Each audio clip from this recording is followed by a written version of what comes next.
सरकार की समझ में बात नहीं आई तो फिर शायद उन्होंने कहीं भैंस का दूध पिया है, बछड़े वाला गाय का दूध नहीं पिया। क्योंकि मेरे पूर्व एक वक्ता हमारे बोल गए थे कि गाय का बछड़ा जो है वो तुरंत अपनी माँ के नीचे जाता है और भैंस का बच्चा कभी भैंस से लात खाता है, कभी उससे खाता है, फिर पकड़ के उसको नीचे लगाना पड़ता है। तो ये फर्क है दोनों के दूध में।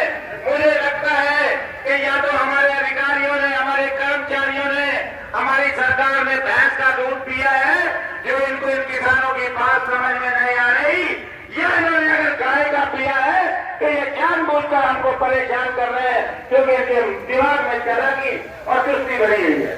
तो ये चीजें जो है ये हमारे सामने आती रहेंगी। लेकिन मेरा आज निवेदन है हमारे अध्यक्ष जी से, भले ही आज हम एक दिन की पंचायत के लिए लगे हों, अगर सरकार इस पर कोई जल्द हमारी मांगों पर फैसला नहीं करती तो एक सख्त फैसला आपको आने वाले समय में लेना पड़ेगा।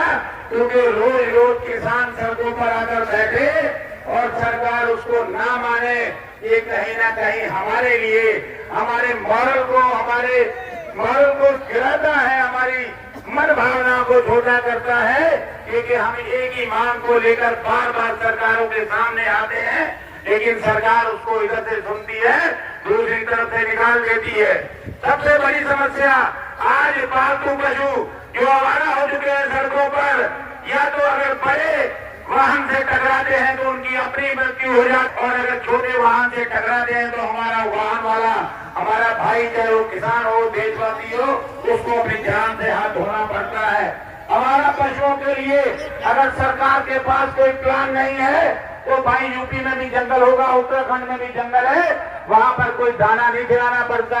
एक साइड में 20 एकड़ 50 एकड़ में आप बैरिकेड करके वहां जानवरों को छोड़ दीजिए, वो सुरक्षित भी रहेंगे और वहां किसी को दाना नहीं खिलाना पड़ेगा। गौशालों के नाम पर आपने खोलकर जो गायों की दिन वहां पर दुर्दशा हो रही है, वो भी किसी के, सबको मालूम है, किसी से वो अनभिज्ञता नहीं है उसकी।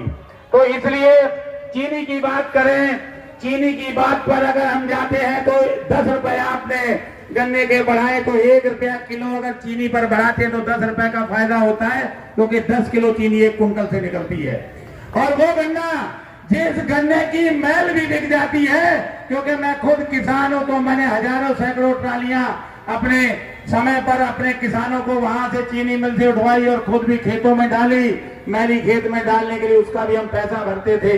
खोई का पैसा मिलता है, सीरे का पैसा मिलता है, और सबसे महंगी चीज सीरे से बनती है जिसे हम शराब कहते हैं। और सबसे ज्यादा टैक्स अगर सरकार कहीं वसूलती है तो शराब से वसूलती है।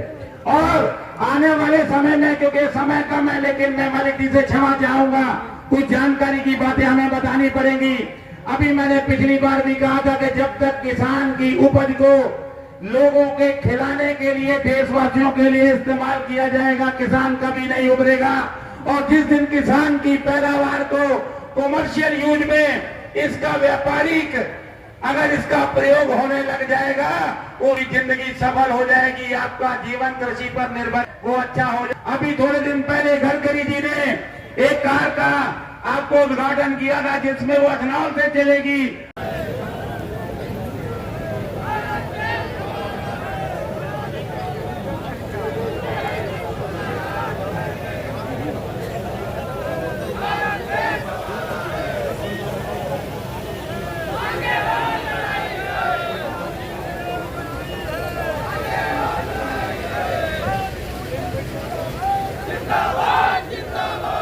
अरे भाई, हमारे लोग कैमरे के आसपास ना घूमे, लाइट चल रहा है, आपको देख रहा होगा। इधर से कोई ना आए, रस्सी की तरफ से।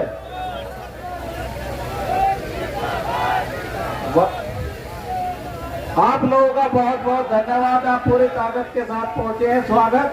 आप बैठने का काम करें, अगर यहीं बैठ जाओगे तो बहुत ही अच्छा लगेगा।